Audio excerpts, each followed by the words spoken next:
கடன் தொல்லையால் நாகூரில் விவசாயி தூக்கு போட்டு தற்கொலை. டெய்லி இதே கூத்துதான்.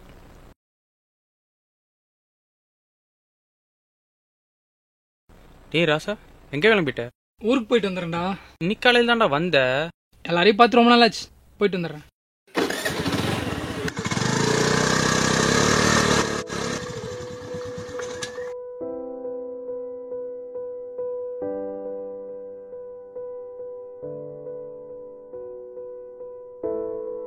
ஐயா, யார் பாத்து தோப்புக்குள்ள? என்னல வேணும்? ஐயா, பக்கத்துல ஏதோ பெட்ரோல் பங்க் இருக்குங்களா? பெட்ரோல் பங்கா? நான் உனக்கு எங்கேயோ பாத்துக்கல. நானும் எங்க பார்த்து மாரிமுத்து. தேவா, மாப்பிள்ள நல்லா இருக்கியா? எப்படி இருக்கியா? வாழ நல்லா இருக்கியா? இங்க என்ன பண்ணிட்டு இருக்க? இல்ல, இதெல்லாம் என்னோட நிலம்ல.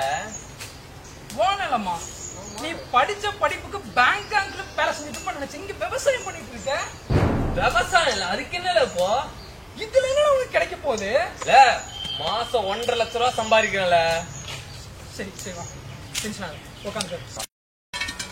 அப்புறம்ல வீட்டுல எல்லாம் நல்லா இருக்காங்களால? அதை விடு, நீ படிச்ச படிப்புக்கும் பேங்காக்ல வேலை பார்க்கணும்னு இருந்த, இங்க விவசாயம் பார்த்துட்டு இருக்க. விடல, அது ஒரு சின்ன கதை. அப்படி என்னதானே நடந்துச்சு?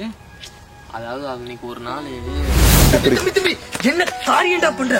விட்டா தம்பி, என்ன ஏன்னா சாக உள்ள? இந்த வயசுல உனக்கு அப்படி என்னப்பா பிரச்சனை சாகர அளவுக்கு? எங்க அப்பா இருந்தது எனக்கு ஒருத்தர் தானே, அவரு இறந்துட்டாருண்ணா.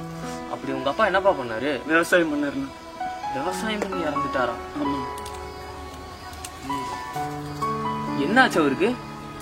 போகம் விளைச்சல்னா, 2வது போகம் மழை வந்து கெடுத்துருச்சு. 3வது போகம் பேங்க்ல போய் இல்லைன்னு கேட்டா அவனும் மாட்டுக்கு தான் இருக்கு, உங்களுக்கு எல்லாம் கிடையாது அப்படின்றானா. யாரை நம்பினா பண்றது? கந்து வெட்டிக்கு கடன் வாங்கினா அவனும் கடைசியில வட்டி கட்ட முடியலன்னு அவனும் கடைசியில கழுத்து நிறுத்திட்டான். அதனால எங்க அப்பா தோக்கு போட்டு தற்கொலை பண்ணிக்கிட்டாருன்னு. இதுமேல் நான் இருந்து என்ன பண்ண போறேன்? அதுக்கு நீ சாவியாப்பா? சாவுதான ஒரே வழி. விவசாயிக்கு என்னன்னா வேலை? இன்னும் வாழ வேண்டிய வயசு நிறைய இருக்கு. அந்த நாள் என்ன ரொம்ப யோசிக்க வச்சு அதை பத்தி நிறைய தெரிஞ்சுக்கிட்டேன். நானே களத்துல இறங்கினேன். அன்னைக்கு எடுத்த மம்முட்டி தான் இன்னைக்கு வரையும் நான் கீழே விடல. அந்த தாத்தா செத்தார், நான் அவருக்கு விவசாயத்தை தவிர வேற எதுவும் தெரியாது. நீ தான் என்ன மாதிரி படிச்சிருக்கல, என்ன மாதிரி பேங்காக் சொந்த நிலத்தை வித்துட்டு வந்து வேலை செய்ய வேண்டியதானே. இப்ப நான் வித்துட்டு போனேன், என் குடும்பத்தை சந்தோஷமா வச்சுக்கிறேன். உன்னால உன் குடும்பத்தை சந்தோஷமா வச்சுக்க முடியுதா? நீ சொல்றது வாஸ்தவம் தான். உன்ன மாதிரி படிச்சவனுங்க ஒவ்வொருத்தனும் தன்னோட சொந்த நிலத்தை பிளாட் போட்டு வித்து விவசாய பூமியை தரிசு நிலமாக்கி சொந்த நாட்டை விட்டு வெளியூருக்கு குடியேறி போற உங்களை விட சொந்த நாட்டிலேயே சொந்த நிலத்துல விவசாயம் பண்ற நாங்க எவ்வளவு மேல்றா. இது ஏன் நிலம், நான் அறுவடை பண்றேன், நான் வாழ்றேன். உங்களை விவசாயம் பண்ண சொல்லல, விவசாய நிலத்தை விற்காம இருங்க. அதே விவசாயிகளை காப்பாத்து.